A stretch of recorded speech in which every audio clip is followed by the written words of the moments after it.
வணக்கம் நேர்களே, இது சுடர். நான் உங்கள் டாக்டர் ஷர்மிளா.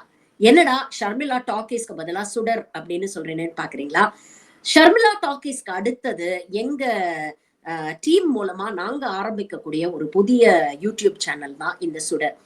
இந்த சுடர்ல என்ன ஸ்பெஷல் அப்படின்னு கேட்டீங்கன்னா, ஷர்மிளா டாக்கீஸ்ல ஒன்லி பொலிட்டிக்கல் கண்டென்ட் வரும். வேற சுடர்ல பொலிட்டிக்கல் கண்டென்ட்டை தவிர மற்ற எல்லா விஷயங்களையும் நாம சுடர்ல டிஸ்கஸ் பண்ண போறோம். அது ஹெல்த்தா இருக்கலாம், ஃபிட்னஸா இருக்கலாம், பியூட்டியா இருக்கலாம், நிறைய விஷயங்கள், எவ்வளோ விஷயங்கள் இருக்கு. ஹெல்த் இல்லாம நிறைய ஹிஸ்டரி, இது போன்ற எவ்வளவு விஷயங்கள், சயின்ஸ் சம்பந்தப்பட்ட விஷயங்கள் எல்லாமே வந்து சுடர் அப்படிங்கிற சேனல்ல நாம டிஸ்கஸ் பண்ண போறோம்.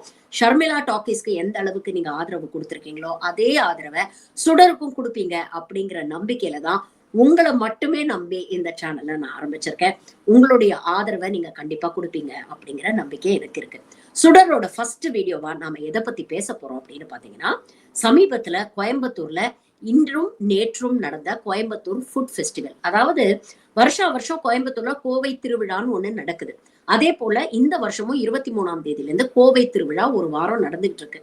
இந்த கோவை திருவிழாவுடைய ஒரு பகுதியா தான் கோவை திருமண உணவு திருவிழா அப்படின்னு ஒண்ணு கொடிசியா கிரவுண்ட்ஸ்ல இவங்க ஆர்கனைஸ் பண்ணிருக்கிறாங்க. அதாவது தமிழ்நாடு கேட்டரர்ஸ் அசோசியேஷனோட சேர்ந்து இந்த கோவை திருவிழா நடத்தக்கூடிய டீமும் இணைஞ்சு இந்த கோவை திருமண உணவு திருவிழா அப்படிங்கிற ஒரு விஷயத்த ஆர்கனைஸ் பண்ணிருக்கிறாங்க. இந்த கோவை திருமண உணவு திருவிழாவுடைய ஸ்பெஷாலிட்டி என்ன அப்படின்னு பாத்தீங்கன்னா, கிட்டத்தட்ட 1000க்கும் மேற்பட்ட கேட்டரர்ஸ் சேர்ந்து 400க்கும் மேற்பட்ட உணவு வகைகளை தயாரித்து ஒரே இடத்துல வந்து மக்களுக்கு வழங்கக்கூடிய ஒரு திருவிழா. அதுல வந்து நீங்க பாத்தீங்கன்னா சைவம் இருக்கு, அசைவம் இருக்கு, 100 வகைக்கு மேல ஸ்வீட்ஸ் இருக்கு, ஃப்ரூட் ஜூசஸ் இருக்கு, இப்படி எத்தனையோ உணவு வகைகள் 200 ஸ்டால்ஸ் கிட்டத்தட்ட இந்த கொடிசியா கிரவுண்ட்ஸ்ல ஏற்படுத்தி அங்க வந்து இந்த உணவு திருவிழாவை இவங்க நடத்த போறாங்க.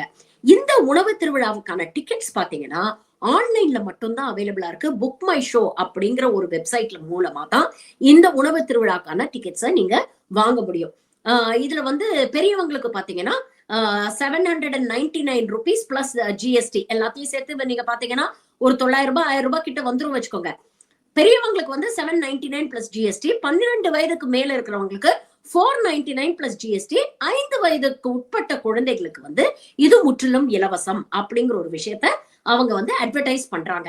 இவ்வளவு ப்ரமோஷன், இவ்வளவு ஹைப் ஒரு ஃபுட் ஃபெஸ்டிவலுக்கு கொடுக்கும் பொழுது கண்டிப்பா எல்லாருக்கும் அப்படி என்னதான் 400 வகை கொடுக்குறாங்க, நாமளும் போய் டேஸ்ட் பண்ணி தான் பாத்துருவோமே அப்படிங்கிற ஆர்வம் எல்லாருக்கும் வரும். அது நியாயமான ஒரு விஷயம் தான். ஆனா இங்க நடந்தது என்ன அப்படின்னு பாத்தீங்கன்னா, நேத்து இந்த உணவு திருவிழால கூட்டம் கட்டுக்கடங்காமல் அலைமோதி இருக்கிறது. அந்த கூட்ட நெரிசல்ல பல பேர் சிக்கி தவிச்சிருக்கிறாங்க. இன்னும் பல பேர் வரிசையில மணிக்கணக்கா நின்னு இருக்கிறாங்க. அங்க இருக்கக்கூடிய அந்த ஈவெண்ட் ஆர்கனைஸ் பண்றவங்களால இந்த கூட்டத்தை சமாளிக்க முடியல, கூட்ட நெரிசலை சமாளிக்க முடியல. நேரம் ஆக ஆக அங்க வந்து குவிந்த அந்த மக்கள் எரிச்சல் அடைஞ்சிருக்கிறாங்க. 1000 ரூபாய் வாங்கிட்டாங்க, 400 ஐட்டம் இருக்கும்னு சொன்னாங்க. ஆனா ஒரு ஐட்டத்துக்கே 4 மணி நேரம் கியூல நிக்க வச்சுட்டாங்க.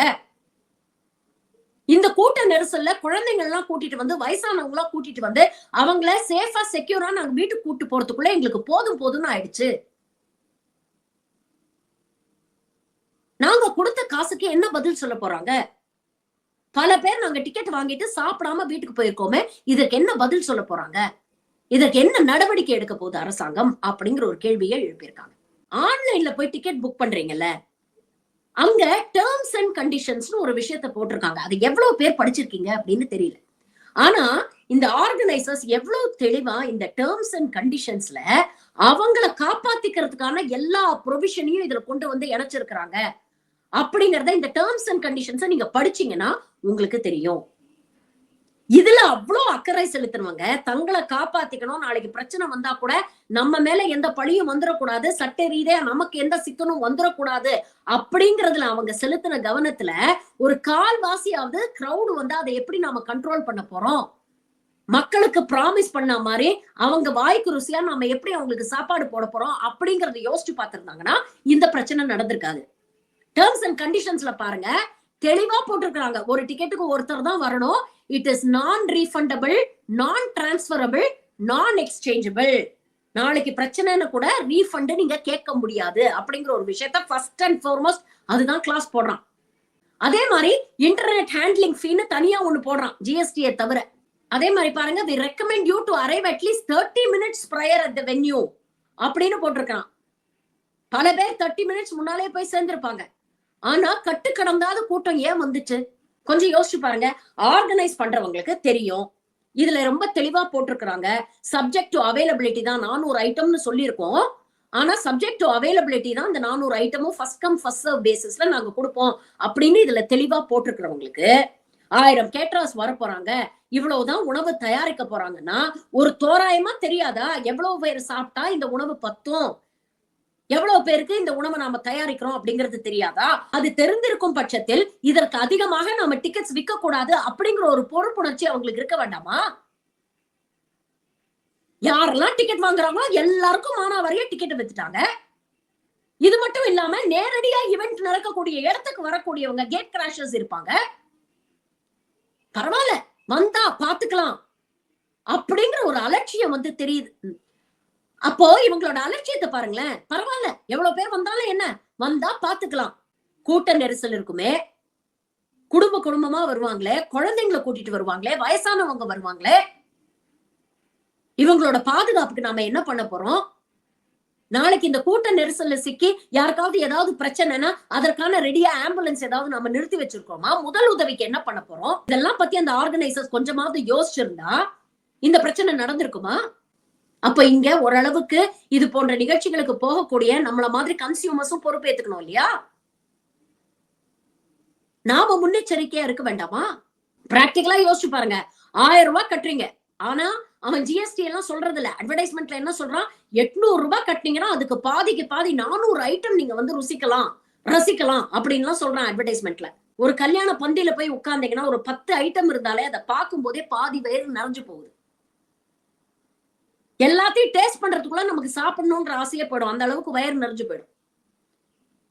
இந்த லட்சணத்துல ஒரு ஃபுட் ஃபெஸ்டிவலுக்கு போய் 400 ஐட்டமையும் முதல்ல நம்மளால சுவைக்க முடியுமா? எல்லாருக்கும் ஒரு ஜான் வயிறு தானே கொடுத்திருக்கிறான் கடவுள். மிஞ்ச போனா எவ்வளவு சாப்பிட முடியும்? யோசிச்சு பாருங்க. அரசு நடவடிக்கை எடுக்கணும். யார் மேல? ஆர்கனைசர்ஸ் மேல. இவங்க முறையா பர்மிஷன் வாங்கினாங்களா? இது போன்ற லார்ஜ் ஸ்கேல் ஈவென்ட்ஸ் நடக்கும் பொழுது எவ்வளவு கிரௌட் எக்ஸ்பெக்ட் பண்றாங்க, எவ்வளவு கிரௌட் வரும், அதெல்லாம் போலீஸ் கிட்ட இன்ஃபார்ம் பண்ணணும். போலீஸ் அதுக்கு ஏத்த மாதிரி இவங்க எல்லா முன்னெச்சரிக்கை ஏற்பாடுகளையும் பண்ணிருக்கிறாங்க அப்படிங்கறத சரி பார்க்கணும். ஃபர்ஸ்ட் எய்டுக்கு ஆம்புலன்ஸ் ஸ்டாண்ட் பைல இருக்கா? டிராபிக் எல்லாம் எப்படி நாம கண்ட்ரோல் பண்ண போறோம்? இவ்வளவு கிரௌட் வருதே, அந்த கிரௌடுக்கு எல்லாம் சீட்டிங் அரேஞ்ச்மெண்ட்ஸ் எப்படி இருக்கு? ஃப்ளோட்டிங் கிரௌட் இருந்துச்சுன்னா அந்த ஃப்ளோட்டிங் கிரௌடை எப்படி மேனேஜ் பண்ண போறோம்? எத்தனை மணில இருந்து எத்தனை மணி வரைக்கும் ஈவென்ட் நடக்குது? எவ்வளவு குழந்தைங்க வர போறாங்க, எவ்வளவு வயசானவங்க வர போறாங்க? இதெல்லாம் காவல்துறை தானே கவனிக்கணும். அப்ப காவல்துறைக்கு உரிய தகவல்கள் கொடுத்தாதானே அவங்க இதை செய்ய முடியும். இது போன்ற நிகழ்ச்சிகள் தொடர்ந்து எல்லா இடங்களையும் நடந்துகிட்டு தான் இருக்கு. வெளிநாடுகள்லாம் இதை விட பன்மடங்கு அதிகமாக இது போன்ற நிகழ்ச்சிகள் நடக்குது. ஆனா அங்கெல்லாம் இந்த பிரச்சனை வருது இல்லையே. அங்கெல்லாம் கரெக்டா ப்ராப்பரா பிளான் பண்ணி எக்ஸிக்யூட் பண்றாங்கல்ல. எல்லாருக்கும் அந்த சோசியல் ரெஸ்பான்சிபிலிட்டி இருக்குல்ல. நிகழ்ச்சியை ஆர்கனைஸ் பண்றவனுக்கும் ஒரு சோசியல் ரெஸ்பான்சிபிலிட்டி இருக்கு.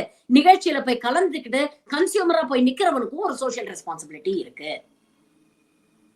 அப்ப நம்மளுடைய சோசியல் ரெஸ்பான்சிபிலிட்டி என்ன அப்படிங்கறத உணர்ந்து நாம செயல்பட்டுட்டு அதுக்கப்புறம் அவனை நோக்கி நம்ம கையை நீட்டணும்னா அதுல ஏதாவது அர்த்தம் இருக்கு? ஏமாறுறவங்க இருக்கிற வரைக்கும் ஏமாத்துறவங்க ஏமாத்திக்கிட்டே தான் இருப்பாங்க. இனியாவது இதை உணர்ந்து நடந்து கொள்வோம். நன்றி.